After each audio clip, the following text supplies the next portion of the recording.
Shalom saudara, salam damai sukacita buat kita semua di tempat ini dimanapun saudara berada. Kita percaya bahwa Tuhan selalu baik, amin saudara.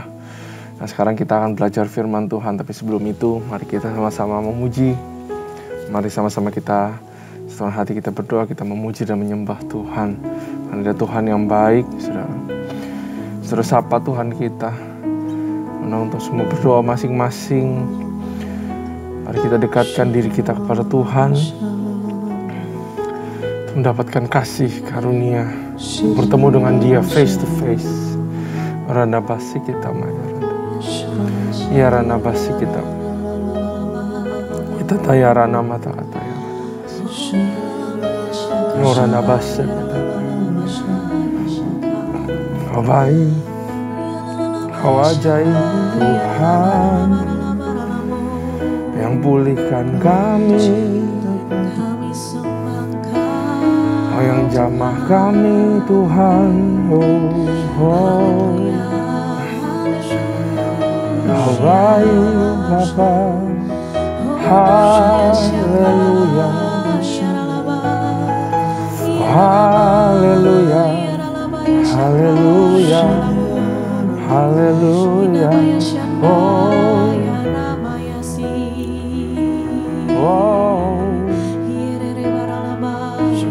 Rana bayara nasi aralaya.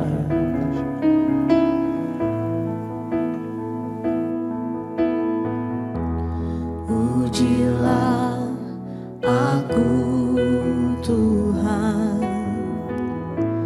cobalah aku Tuhan, selidiki batinku dan hatiku, mataku tertuju padamu. Aku cinta padamu Tuhan, aku rindu hadirat-Mu Tuhan. Aku ingin selalu dekat padamu, menikmati kehadiran-Mu. Ku nyanyi Hosana bagi Rajaku yang duduk di tahta. Aku muliakan dan ku agungkan, Kau layak disembah. Ku nyanyi Hosana bagi Rajaku yang duduk di tahta. Aku muliakan dan ku agungkan, Kau layak disembah. Ujilah aku Tuhan, cobalah aku Tuhan, selidiki batinku dan hatiku, mataku tertuju padamu. Aku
Ku nyanyi Hosana bagi Rajaku yang duduk di tahta. Aku muliakan dan ku agungkan, Kau layak disembah. Ku nyanyi Hosana bagi Rajaku yang duduk di tahta.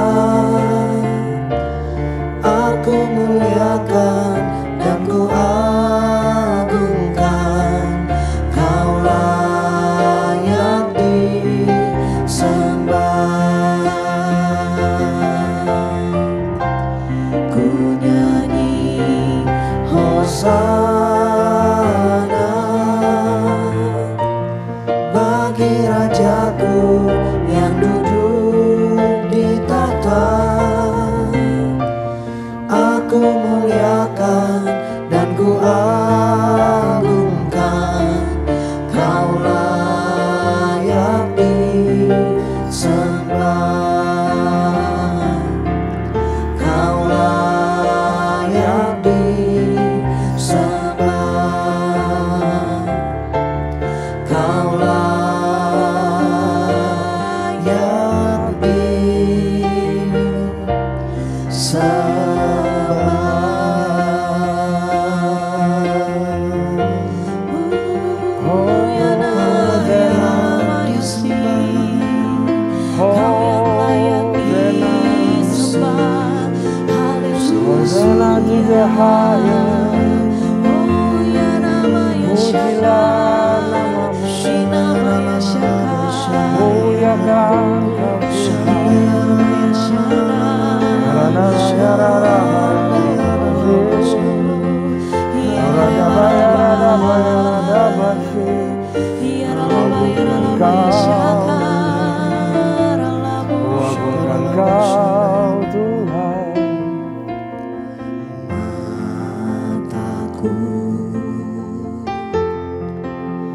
Tertuju padamu, segenap hidupku ku serahkan padamu.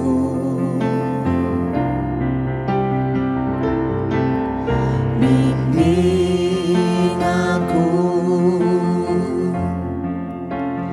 masuk rencanamu,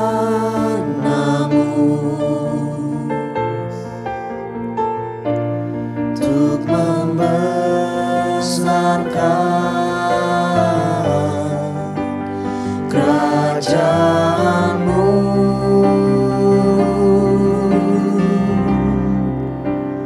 Ku mau mengikuti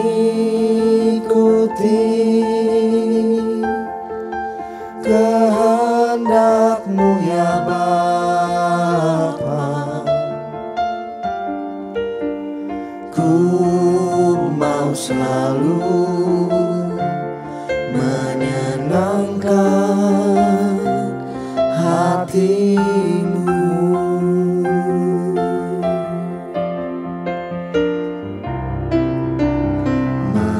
Mataku tertuju padamu, segenap hidupku ku serahkan padamu.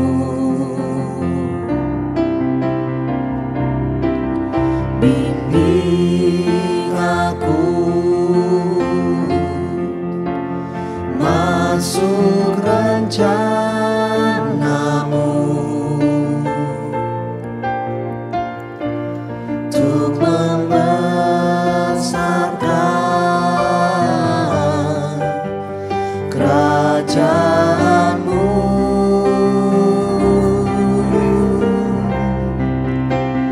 Ku mau mengikuti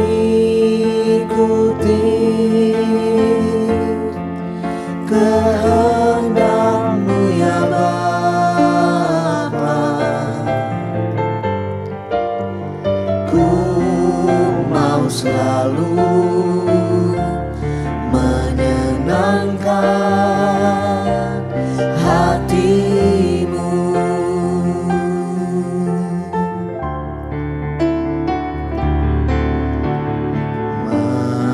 Mataku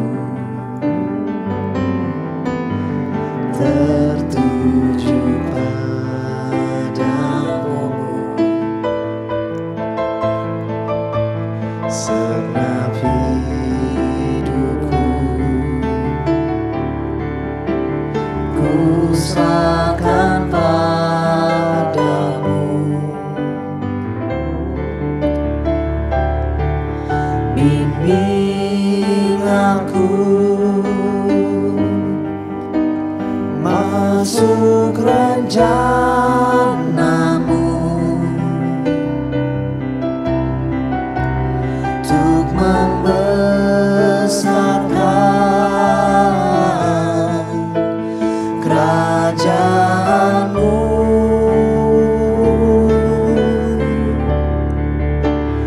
Ku mau mengikuti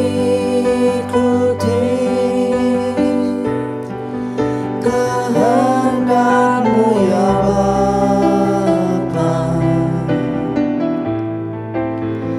Ku mau selalu menyenangkan hati-Mu. Ku mau mengikuti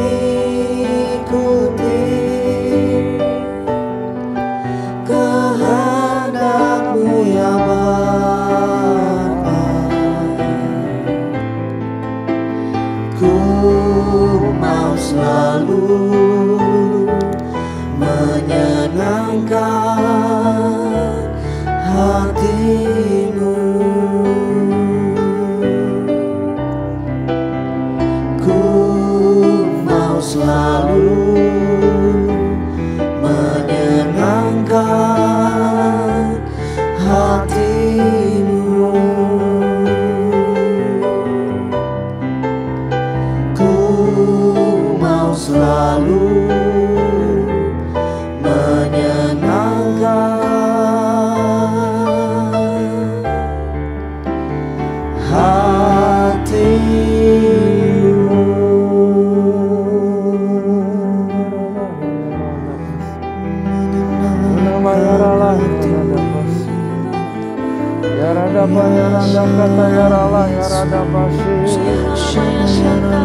Senangkan hati-Mu Tuhan.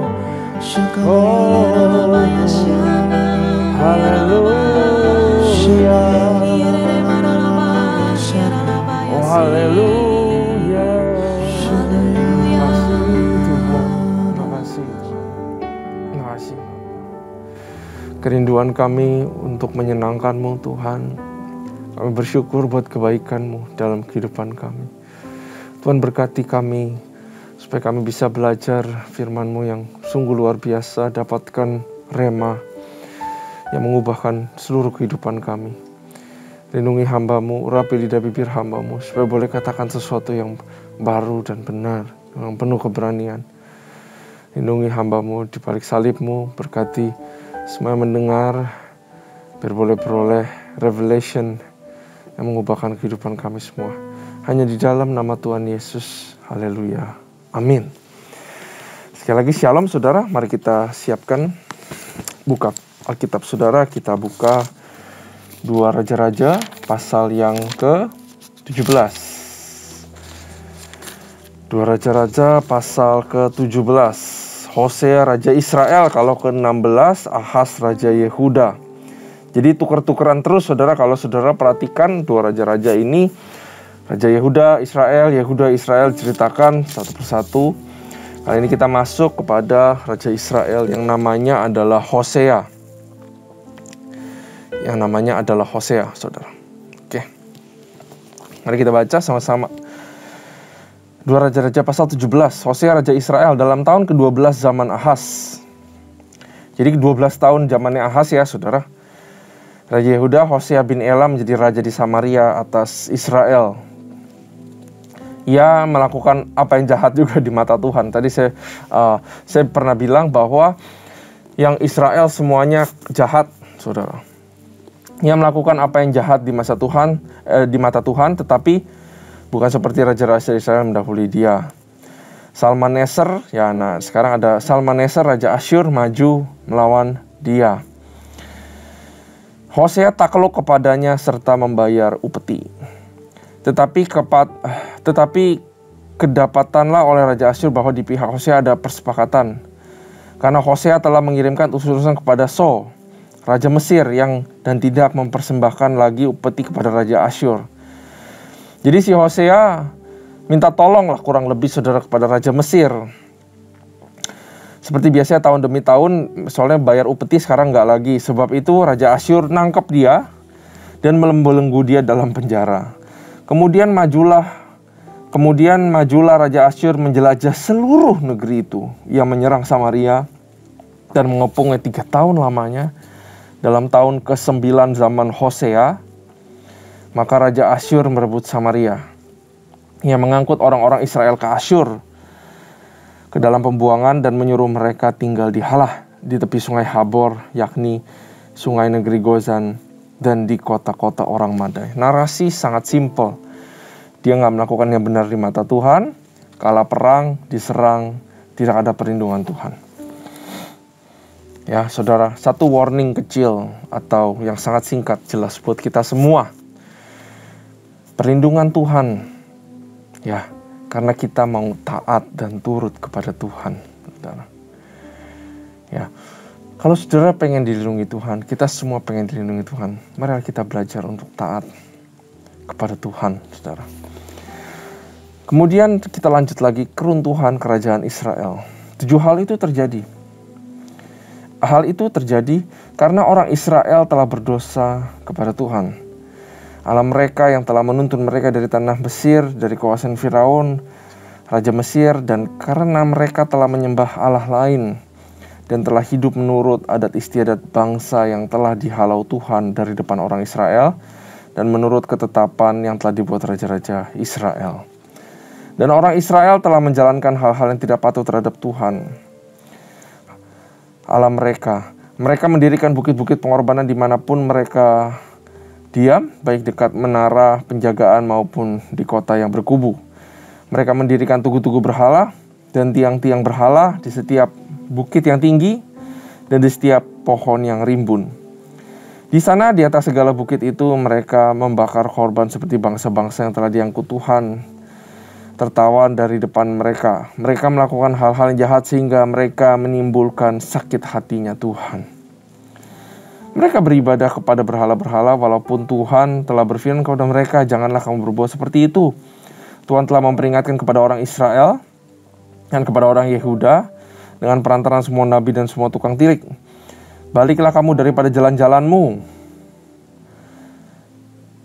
yang jahat itu, dan tetaplah ikut segala perintah dan ketetapanku, sesuai dengan segala undang-undang yang telah kuperintahkan kepada nenek moyangmu, yang telah kusampaikan kepada mereka dengan perantaran hamba-hambaku para nabi. Tetapi mereka tidak mau mendengarkan, melainkan mereka menegarkan tengkuknya seperti nenek moyangnya yang tidak percaya kepada Tuhan Allah mereka. Mereka menolak ketetapannya dan perjanjiannya yang telah diadakan nenek moyang mereka, juga peraturan-peraturannya yang telah diperingatkannya kepada mereka. Mereka mengikuti dewa kesia-siaan, sehingga mereka mengikuti bangsa-bangsa yang di sekeliling mereka, walaupun Tuhan telah memerintahkan kepada mereka, janganlah berbuat seperti itu. Mereka telah meninggalkan segala perintah Tuhan. Segala perintah Tuhan dituliskan di sini, saudara. Mereka telah meninggalkan segala perintah Tuhan Allah mereka, dan telah membuat 2 anak lembu tuangan. Juga mereka membuat patung Asyera, sujud menyembah kepada segenap tentara langit dan beribadah kepada Baal. Tambahan pula mereka mempersembahkan anak-anaknya. Nah saudara ya, persembahan Molok sebagai korban dalam api, dan melakukan tenung dan telaah, dan memperbudak diri dengan melakukan yang jahat di mata Tuhan, sehingga mereka menimbulkan sakit hatinya. Sebab itu Tuhan sangat murka kepada Israel dan menjauhkan mereka dari hadapannya. Tidak ada yang tinggal kecuali suku Yehuda saja. Juga Yehuda tidak berpegang pada perintah Tuhan Allah mereka, tetapi mereka hidup menurut ketetapan yang telah dibuat Israel. Ya, si Ahaz itu saudara. Jadi Tuhan menolak segenap keturunan Israel. Semua ditolak sama Tuhan. Ia menindas mereka. Bukan artinya Tuhan yang menindas ya. Tuhan mengizinkan bangsa-bangsa lain menindas mereka dan menyerahkan mereka ke dalam tangan perampok-perampok sampai habis mereka dibuangnya dari hadapannya. Ayat 21. Ketika ia mengoyakkan Israel daripada keluarga Daud, maka mereka mengangkat Yerobeam bin Nebat menjadi raja, tetapi Yerobeam membuat orang Israel menyimpang daripada mengikuti Tuhan dan mengakibatkan mereka melakukan dosa yang besar. Demikianlah orang Israel hidup menurut segala dosa yang telah dilakukan Yerobeam. Mereka tidak menjauhinya sampai Tuhan menjauhkan orang Israel dari hadapannya, seperti telah difirmankannya dengan perantaran semua hambanya, para nabi. Orang Israel diangkut ke tanahnya, ke Asyur, ke dalam pembuangan. Demikianlah sampai pada hari ini. Saudara bisa lihat sebuah bangsa yang sangat bebal, saudara. Udah jelas-jelas diperbudak, kalah. Kalau mereka bandingkan dengan kemenangan leluhur mereka, itu perbandingannya sangat jauh sekali. Pastilah kita sebagai manusia, logiknya kan, kalau kita mengalami kekalahan demi kekalahan, kemunduran demi kemunduran, pasti ada yang salah dalam kehidupan. Tapi mereka tidak juga bertobat dan udah kalah, maka ada raja yang dibangkitkan lagi, saudara, Yerobeam. Tapi juga tidak mengikut Tuhan, menyimpang juga. Saya tidak ngerti kenapa, apa yang terjadi kepada bangsa Israel bisa sampai seperti ini, saudara. Mereka tidak mengikut Tuhan dan mereka tidak memperdulikan. Katanya tidak ada lagi meninggalkan segala perintah Tuhan. Ya, apakah sakit hati? Aku rasa enggak. Apakah mereka enggak tahu kekuatan Tuhan? Aku rasa enggak. Ya, tapi karena akarnya enggak dicabut, saudara, yaitu adanya campur antara orang-orang yang menyembah berhala dengan orang-orang yang menyembah Tuhan. Sejak dari Daud, dari Salomo, akar semakin lama semakin dalam, sehingga sampai kepada keadaan seperti ini, sama sekali lupa Tuhan, saudara. Karena itu marilah kita sungguh sangat berhati-hati dalam kehidupan kita untuk tidak mencampurkan air bersih dengan air kotor, saudara. Untuk jangan mencampurkan kehidupan kita dengan perbuatan dosa, saudara. Apalagi dengan penyembahan berhala. Begitu banyak berhala yang ditawarkan kepada kita di zaman now. Materialisme contohnya Tuhan. Saudara, berapa banyak daripada kita orang Kristen ngikut Tuhan tapi juga ngikut materialisme. Ngikut Tuhan tapi mau hidup mewah. Ya. Apabila kita campur kedua itu, saudara, maka kita akan seperti ada di area abu-abu. Yang saya percaya itu adalah bibit benih daripada nanti akan berakar sampai dalam. Sehingga satu hari kita akan lupa Tuhan sama sekali, saudara. Karena kita masih hidup di dalam daging dan daging itu lemah, saudara. Ya. Mari kita lanjut baca. Orang-orang Samaria, ayat 24. Raja Asyur mengangkut orang dari Babel, dari Kuta, dari Awa, dari Hamat dan Sefarwaim. Lalu menyuruh mereka diam di kota-kota Samaria, menggantikan orang Israel. Maka orang-orang itu pun menduduki Samaria dan diam di kota-kotanya. Pada mulanya waktu mereka diam di sana, tidaklah mereka takut kepada Tuhan. Sebab itu Tuhan melepaskan singa-singa ke antara mereka yang membunuh beberapa orang di antara mereka.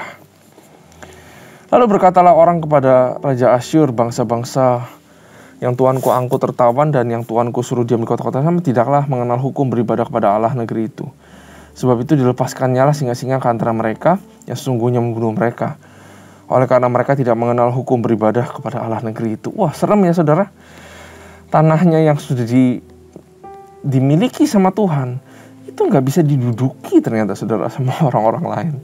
Tuhan sendiri yang bertindak untuk mengusir mereka. Sebegitu setianya, hebatnya Tuhan.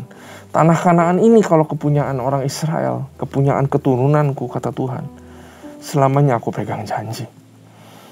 Ya, itulah Tuhan kita saudara. Berkatmu sudah disecure sama Tuhan. Warisanmu itu nggak pernah hilang. Yang hilang dan pergi itu kita, saudara. Ini kita harus ingat bahwa kapanpun Tuhan ridho untuk kita berbalik. Ayat 27. Lalu Raja Asyur memberi perintah, suruhlah pergi ke sana salah seorang imam yang telah kamu angkut dari sana ke dalam pembuangan. Biarlah ia pergi dan diam di sana dan mengajarkan kepada mereka hukum beribadah kepada Allah negeri itu. Salah seorang imam yang telah mereka angkut dari Samaria ke dalam pembuangan pergi dan di Betel. Ia mengajarkan kepada mereka bagaimana seharusnya berbakti kepada Tuhan. Tetapi setiap bangsa itu telah membuat allahnya sendiri dan menempatkannya di kuil di atas bukit-bukit pengorbanan dan dibuat oleh orang-orang Samaria. Tetapi bangsa bertindak demikian di kota-kota yang mereka diami. Orang-orang Babel membuat patung Sukot Benot, orang-orang Kuta membuat patung Nergal, orang-orang Hamat membuat patung Asima, dan orang-orang Awam membuat patung Nibas dan Tartak. Orang-orang Sefarwaim membakar anak-anak mereka sebagai korbaran bagi Adramelek dan Anamelek, para allah di Sefarwaim. Di samping itu mereka berbakti kepada Tuhan dan mengangkat dari kalangan mereka imam untuk bukit-bukit pengorbanan. Maka orang-orang inilah yang melakukan ibadah bagi mereka di kuil di atas bukit-bukit pengorbanan itu. Ya, menyembah Tuhan tapi menyembah yang lain juga. Mereka berbakti kepada Tuhan, tetapi dalam pada itu mereka beribadah kepada Allah mereka sesuai dengan adat masing-masing bangsa yang dari antaranya mereka diangkut tertawan. Sampai pada hari ini mereka berbuat sesuai dengan adat yang terdahulu. Mereka tidak berbakti kepada Tuhan. Ya, dan tidak berbuat sesuai ketetapan hukum, undang-undang, dan perintah yang diperintahkan Tuhan kepada anak-anaknya Yakub yang telah dinamainya Israel. Tuhan telah mengadakan perjanjian dengan mereka dan memberi perintah kepada mereka, janganlah berbakti kepada Allah lain, janganlah sujud menyembah kepada Allah, janganlah beribadah kepadanya, dan janganlah mempersembahkan korban kepadanya. Nah saudara, mereka menyembah Allah lain tapi menyembah Tuhan juga. Dan di pasal yang ke-34 tertulis bahwa mereka tidak berbakti kepada Tuhan. Saudara, ini adalah peringatan yang cukup jelas buat kita semua adalah jangan dikira kita menyembah Tuhan apabila kita menyembah Allah lain. Itu aja saudara. Kita pergi ke gereja, kita ikut menara doa, kita ikut komsel, kita rajin ke gereja. Tapi selama masih ada Allah lain, Tuhan tidak menganggap kita itu menyembah kepada Tuhan. Sebegitu kerasnya atau tegasnya perintah Tuhan ini untuk menyingkirkan Allah-Allah lain dalam kehidupan kita, saudara. Ya, mari kita lanjut ayat 36 kita habisin. Tetapi Tuhan menuntun kamu dari tanah Mesir dengan kekuatan yang besar, dengan tangan yang teracung. Kepadanya lah kamu harus berbakti. Kepadanya lah kamu harus sujud, menyembah, dan mempersembahkan korban. Tetapi kamu harus berperang, berpegang kepada ketetapan-ketetapan, peraturan-peraturan hukum, dan perintah yang ditulisnya bagimu dengan melakukannya senantiasa dengan setia, dan janganlah kamu berbakti kepada Allah-Allah lain. Janganlah kamu melupakan perjanjian yang telah kubuat dengan kamu, dan janganlah kamu berbakti kepada Allah lain. Kamu harus berbakti, maka ia akan melepaskan kamu dari semua tangan musuhmu. Tetapi mereka tidak mau mendengarkan, melainkan mereka berbuat sesuai dengan adat mereka yang dahulu. Demikianlah bangsa-bangsa ini berbakti kepada Tuhan. Tetapi pada itu mereka beribadah juga dengan patung-patung mereka, baik anak-anak mereka maupun cucu cicit mereka melakukan seperti yang telah dilakukan nenek moyang mereka sampai pada hari ini. Nah saudara, ada satu makna yang saya mau bagikan kepada kita semua saudara.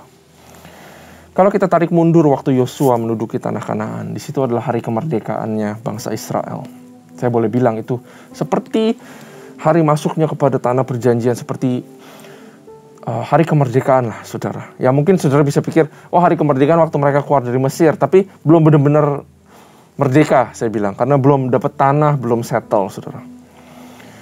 Mereka seharusnya merdeka. Mereka bisa melakukan apa saja yang mereka lakukan. Tapi sekarang kita lihat bahwa kemerdekaannya sudah hilang. Mereka justru ditekan, mereka diserang sama musuh sana sini. Mereka harus ambil harta untuk bayar sana sini kepada raja-raja yang lain, saudara. Kemerdekaannya itu sudah diambil.